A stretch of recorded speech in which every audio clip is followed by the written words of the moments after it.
Welcome back, STEM students, to Mampaisan's online classroom. Today, we're going to continue our discussion about torque, and this one is already the part 2 out of the 3 parts that I've divided this topic. Last time, we've already discussed one of the factors that affect uh, angular acceleration, which is the moment of inertia. So this time, we're going to discuss the other factor, which is torque. That is the rotational counterpart of force. But before that, let me just show you how we could solve for problems involving angular acceleration if the moment of inertia is not given. So let's recall the equation of uh, the second law based on the rotational quantities, that's net torque over uh, moment of inertia. And recall that moment of inertia is equal to sigma mr squared. Okay, so let's say that the object involved is uh, a system, or the problem involves a system with several particles, specifically the thin-walled hollow cylinder. So for that, the moment of inertia has an expanded equation of simply mr squared. So here, if we want to solve for the angular acceleration without solving the moment of inertia, and in the problem, the only given are the mass and the distance from the axis of rotation, we could rewrite this equation as net torque over mr squared. Okay, so how about if we want to get the angular acceleration, but this time the system is composed of four masses, just like how we have the sample problem number 1 from part 1, wherein the baton is composed of four uh, spheres. So, magiging itsura naman niya, maiiba lang yung equation natin for moment of inertia. It will become yung buong equation nun, m1 r1 squared plus m2 r2 squared plus m3 r3 squared plus m4 r4 r4 squared. Magiging ganyan lang siya. If um, the moment of inertia is not stated, but the mass and the distance from the axis of rotation are both stated. Okay, let's proceed with torque. Again, torque is the rotational counterpart of force. Just like force, it is a vector quantity. And since it's a vector, it has directions. It's either counterclockwise or clockwise. If it's counterclockwise, it's positive. If it's clockwise, it's negative. The symbol for torque is the lowercase Greek letter tau, and the standard unit for torque is Newton meter, Nm, read as Newton meter. And the reason why we don't use Newton meter as a unit for work and energy is because it is designated for torque. Torque and work, as well as energy. Sige, torque work na lang tayo. Torque and work are quantities which are said to be dimensionally the same but conceptually different. Meaning, sinabing dimensionally the same, the factors that we multiply so that we could get the work and the torque have the same standard unit. So for example, in work, we need force. So that's Newton. In torque, we also need force. Kaya may Newton sa unit niya. And then, in work, we need displacement, which has the standard unit of length. And then in torque, we also have a quantity to multiply with force with a standard unit of meter. But we also know naman na work is conceptually different from torque, because torque has something to do with rotation.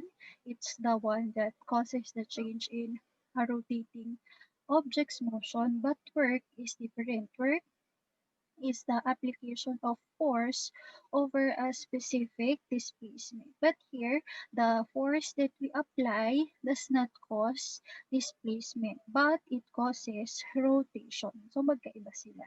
Okay?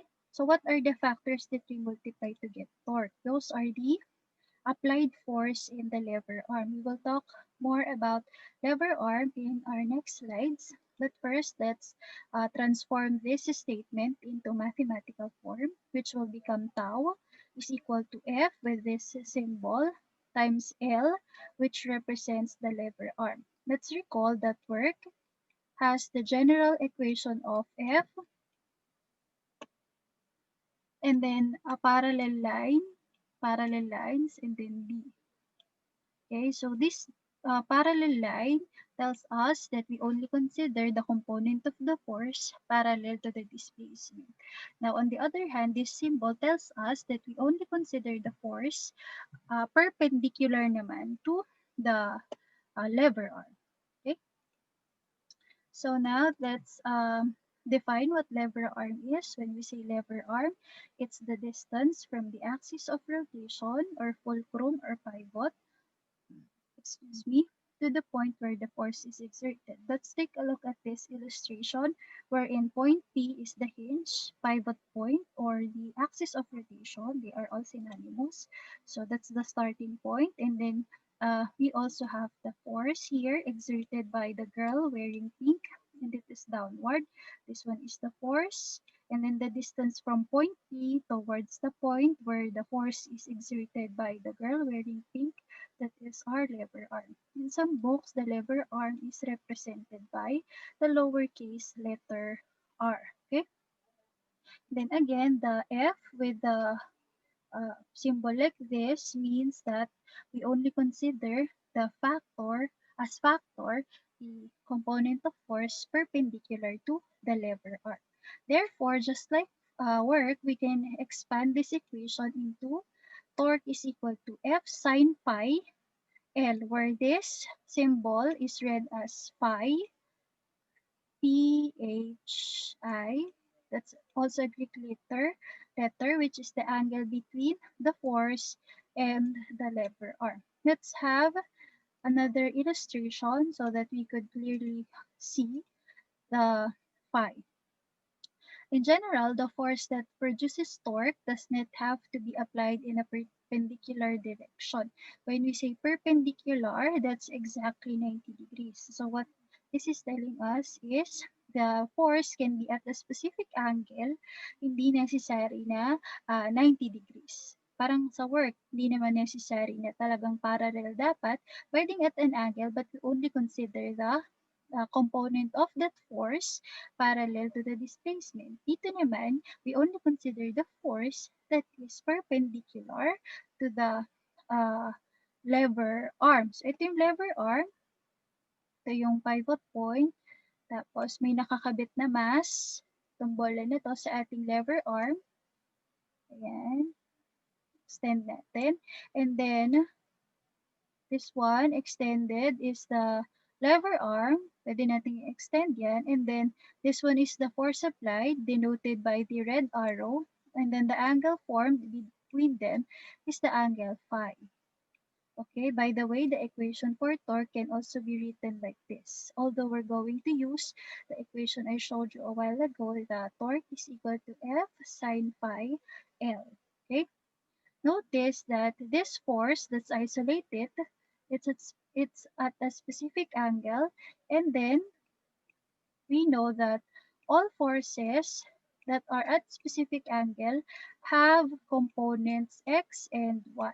So meron siyang f sub x at saka meron siyang f sub y. And this one is the angle phi. Ayan. Now notice, or recall pala, na when we say y component, it comes with the function sine theta. Recall lang natin yung ating ano, no? So it's going to be f sine theta. Tapos yung x naman, siya ay with the function cosine theta.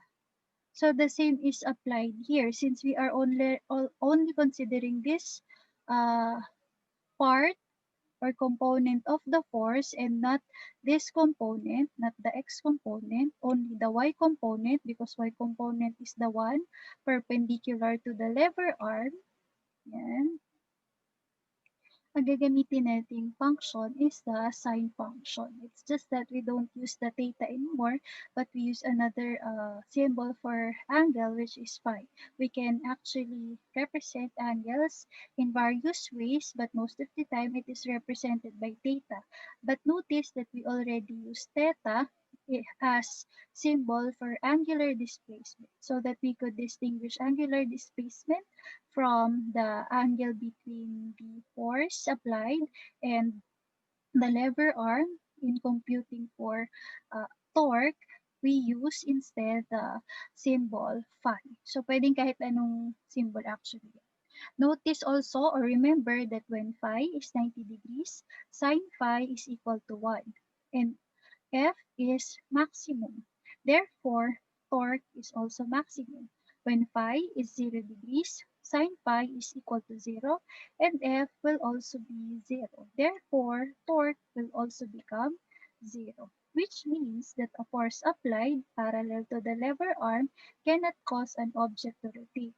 Meaning, kung sa work, pag alam mo na yung force ay 90 degrees relative to the displacement, hindi ka na magpo-compute. Alam mo na agad na zero yung work done. Dito naman, kapag nakita mo sa problem, kahit ang dami pa niyang given, tapos nakita mo na yung force is parallel to the lever arm, as you analyze the problem, you don't need to anong tawag dyan, to solve anymore, automatic, dapat alam mo na zero yung ating torque. Now, let's relate torque with lever arm because there are two factors or three factors actually that affects the torque, which are the angle, the force, and the lever arm. Let's start with the lever arm. We have here two ways of changing the lever arm. One is moving the axis of rotation given that the forces are applied at the same point in a specific lever arm or a specific door. And then we could also change the uh, lever arm by changing the position of the forces. Okay, because remember, we define lever arm as the distance from the axis of rotation towards the point where the force is applied. So, pwedeng para maiba mo yung lever arm, yung axis yung i-move mo, or yung force yung i-move mo. So, let's analyze this first one, door A. Door A has this uh, lever arm, L sub A. Pareho ng length yung door A tsaka door B. Ah. And then door B has this lever arm of L sub B.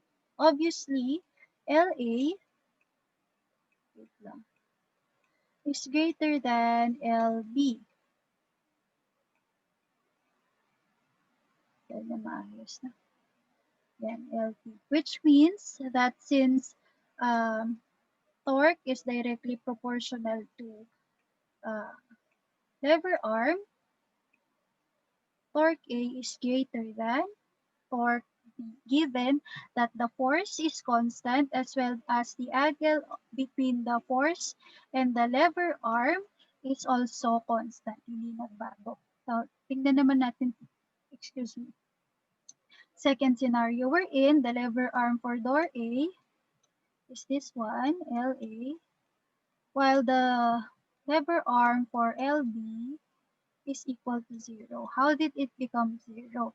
Notice that the force is directly exerted at the axis. If that's the case, there will be no distance from the axis to the force because they exist in just one point, which makes the lever arm 0. So, kailan nagiging 0 ang lever arm? Pag dun mo in-apply sa axis yung mismong force. So in this case, since LA is not 0, while LB is 0, we could also conclude that TA is also equal to, TA is also greater than torque A is also greater than torque B. Okay, T tuloy yung basa ko dito. Tau A is also greater than tau B. Now, how about the force? Let's say again, we have these doors, and then we have door A, but door A in this part has a force applied perpendicularly, while here the force is applied uh, in a parallel manner. Even though the lever arm is equal for both these doors, here the torque is 0, while here the torque is maximum and greater than 0. So, bakit 0 yung force dito, ay yung torque dito? Because obviously, this force is parallel, or pwede rin hindi parallel, pwede rin 180 degrees yung fino-form na angle. Kasi let's say, ito yung force mo. Tapos ito yung lever arm, di ba 180 degrees yan. Okay? So, kung ganyan, 180 degrees, pag in-input mo sa calcu, pareho lang na magiging result sa sine 0. Magiging 0 pa rin. So, either 180 degrees or 0 degrees, those are considered to be parallel. Magsi-0 pa rin yung torque natin. So, dito naman, ganun din. Ayan. Dito, non-zero ang ating torque, tapos dito magsi-zero ang torque. Imaginein mo yung pintuan ninyo, di ba? I-push mo dito, imbis na sa doorknob, ay hindi mo mabuksan yan. And then the reason why the doorknob is often located at the far end from the hinge is because here the torque is maximum. Okay? So kapag habang papalapit ka ng papalapit sa hinge ng door, mas papahirap ng papahirap yung pagbubukas or pag-rotate ng isang bag. Ayan. Now let's specify the relationship of torque to force, phi and L. From here, we could say that all things constant, meaning constant yung sine phi mo, yung phi, yung angle, tsaka yung lever arm, force will be directly proportional to torque, meaning all things constant, when you increase the force, that torque will also increase and vice versa. And then for the angle naman, from 90 to 0, the force, ay the torque pala, decreases, while from 0 to 90 degrees, it increases. It reaches its maximum value at 90 degrees and it reaches its minimum value at 0 degrees, wherein sine 0 is equal to 0. And then that is also true only if all things are kept constant. And finally, all things kept constant, the lever arm is also directly proportional to the torque, meaning as you move further away from as you move the force farther away from the axis of rotation, the greater the torque that the object will experience, and the easier for you to rotate that object. So let's have this exercise wherein the forces, the location of the forces are changed, but the length of the rod is kept constant as well as the force exerted on them. Let's start with number 1, wherein the force is directly 90 degrees relative to the lever arm. Remember that the 0 mark here means that the axis of rotation is located there. If we're going to solve, that's force sine theta 1 meter, so that's going to be 100 newtons times sine 90 times 1 meter, and the answer would be 100 newton meter clockwise pala, clockwise. So, paano ko nasabi na clockwise? Look at the force. Okay, dito natin yan pababasehan. Look at the force. If the force is applied in such a way, how will the rod rotate? Will it rotate clockwise Or will it rotate? Paano ba ang counterclockwise? Will it rotate counterclockwise? Obviously, the rotation would be like this. Okay, that is clockwise. So that's how you identify. Ulit, no? So here, ayan, pababa siya. Tingnan mo kung imaginein mo siya pag tinulak mo siya pababa. Kasi yun yung ibig sabihin nito eh. Tinulak mo siya pababa. Yun ang ibig sabihin niyan. Tinulak mo pababa to. Ano magiging rotation niya? Ha? It will be clockwise. The same as the rotation of the hand of the clock. Dito naman, here, obviously, kahit hindi ka na mag-solve, no, alam mo na agad na magiging 0 ang iyong torque dito. Why? Because whatever the angle is of the force relative to the rod, it has no distance from the axis of rotation. Kasi nasa gitna yung ating axis of rotation. Wala tayong lever arm. Again, kahit anong angle pa projected yung ating force, ito kasi yung force, yung arrow na yan, basta naka-project siya sa mismong axis of rotation, magiging 0 ang lever arm, which will give us a torque that is 0. Next, number 3, ayan, so pataas naman siya at an angle. Let's just substitute everything, 100 newtons, sine 30 degrees times 0.5 meters. Kasi obviously, kung 0.5 meter to, nasa gitna yung, yung axis of rotation, syempre ito, 0.5 din yan. Diba? Kaya ang L natin ay 0.5 meters. And then, notice that the direction is counterclockwise. Why? Kasi kapag pinush mo naman siya galing sa ilalim, yung kasi ang ibig sabihin nito, ipupush mo siya galing sa ilalim, ang magiging rotation ng rod ay pa-counterclockwise, not following the direction of the hand of the clock. Okay? So, para malaman mo yung direksyon, imaginein mo, pag in-apply ko pa tong force na to, paano magiging ikot niya?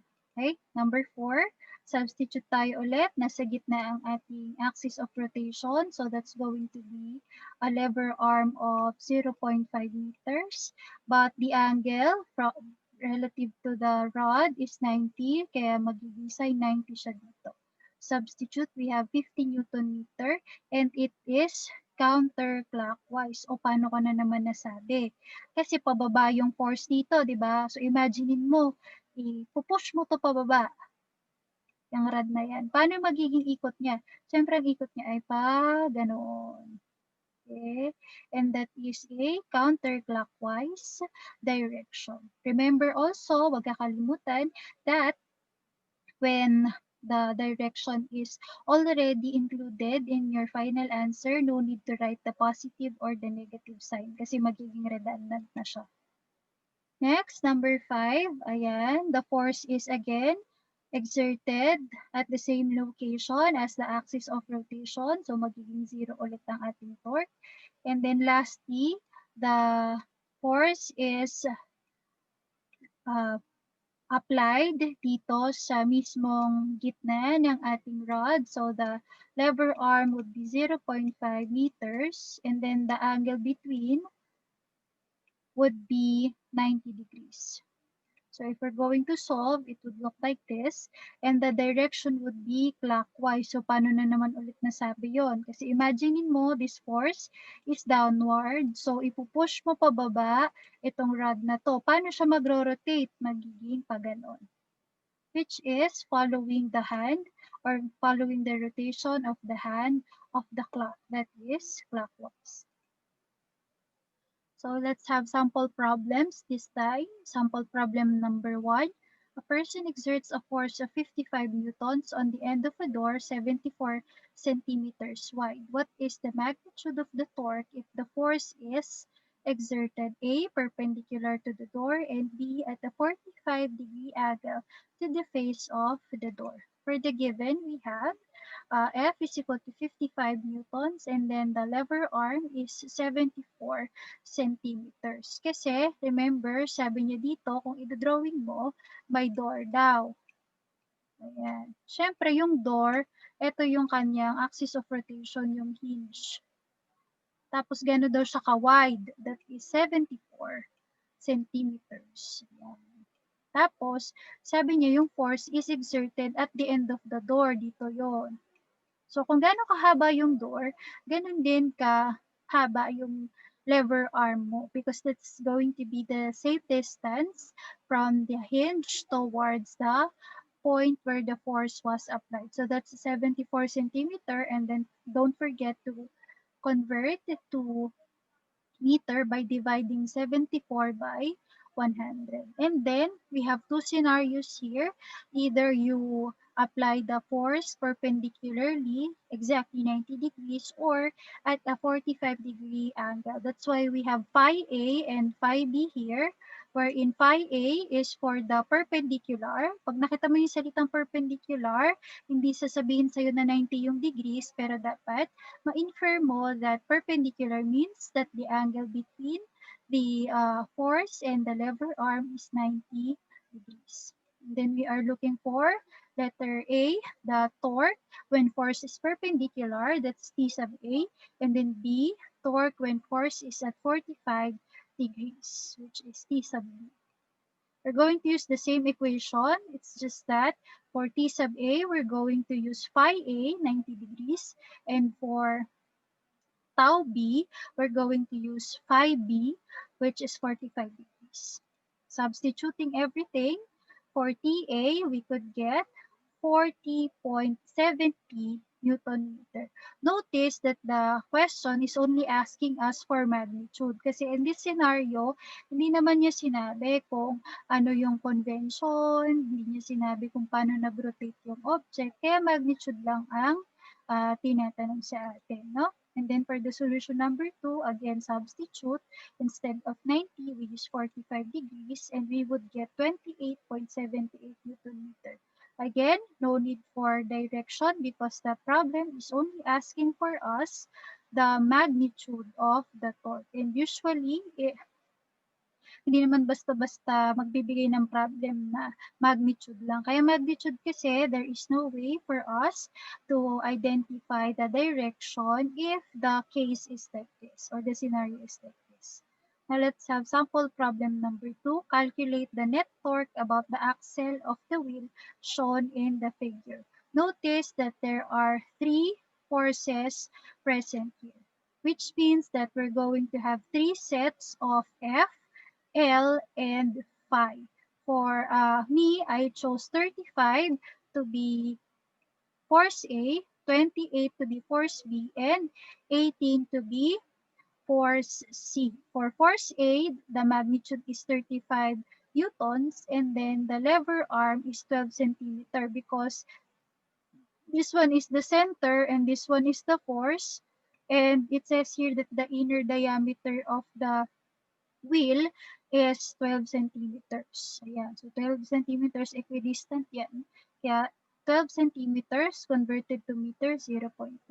Now, why did I have phi A equal to 90? Because, again, this one is the force, 35 newtons, and then the angle it formed with the lever arm or the distance from the axis of rotation towards the point where it is exerted is also 90 degrees. And then for force V, that's 28. And then the lever arm becomes 24. So, bakit naging 24 centimeter? Kasi notice that the outer radius pala, hindi diameter. The outer radius is 24 centimeters. Okay, so syempre equidistant naman niya galing sa gitna papunta dito sa circumference ng ating circle. So that's 24. And then again, obviously it is 90 degrees. And then lastly, we have 18 newtons. Again, it is 24 centimeters. It is explicitly given there. And then the angle between is also 90 degrees. clockwise. And we are looking for, sabi, net torque. And we write net torque like that. Now remember that torque is a vector quantity, and how we add vectors is the way that we're going to add pala the net torque. Yan. So, ito magiging equation. Since dalawa lang naman ang direksyon nito, clockwise, counterclockwise, positive, negative, simple arithmetic lang gagamitin natin. Wala nang Pythagorean, wala nang component-component method, ganyan na siya. TA plus TB is equal to TC. Therefore, we must individually solve for TA, TB, or torque A. Naging T na yung basa ko, no? Torque A, torque B, and torque C. Let's start with torque A. Ayan. It's going to be FA sine phi A, L sub A. Substituting, we get 4.2 Newton meter clockwise. So, paano ko nasabi again na clockwise ang mapoproduce na rotation nitong 35 newtons? Kasi if ever i-push mo yung wheel like this, ang magiging rotation ng wheel mo ay paganon, which is clockwise. Okay? And then next, for solution number 2, substitute, and the answer would become 6.72 Newton meter counterclockwise. O paano ko naman nasabi ulit na counterclockwise? Pag itong 28, in-exert mo dyan, pinush mo yung disc, ang magiging movement ng disc or ang magiging rotation niya ay paganto, which is counterclockwise. Then lastly, we have torque number 3 or torque C, substitute, and we get 4.32 Newton meter clockwise. So, paano ko na naman ulit nasabi na clockwise?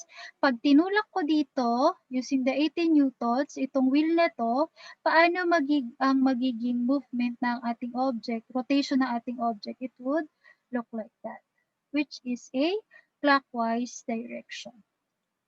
Now, the clockwise, counterclockwise matters because remember when we add vectors, we need to take note of their directions. So here are the answers we've obtained from solutions 1, 2, and 3.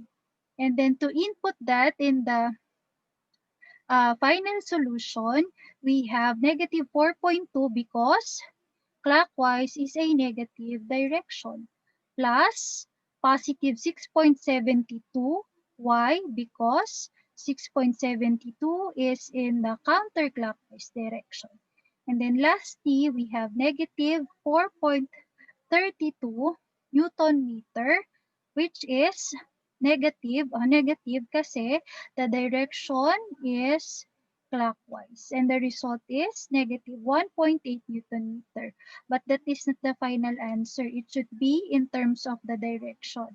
Therefore, the final answer is 1.8 Newton meter clockwise. Meaning, since we have two forces causing clockwise torque, na overpower nila yung counterclockwise force resulting to a counterclockwise torque. Thank you for listening, everyone, to the second part of our discussion about torque. See you again in the next video wherein we're going to discuss the conditions for equilibrium that is going to be included in torque part 3.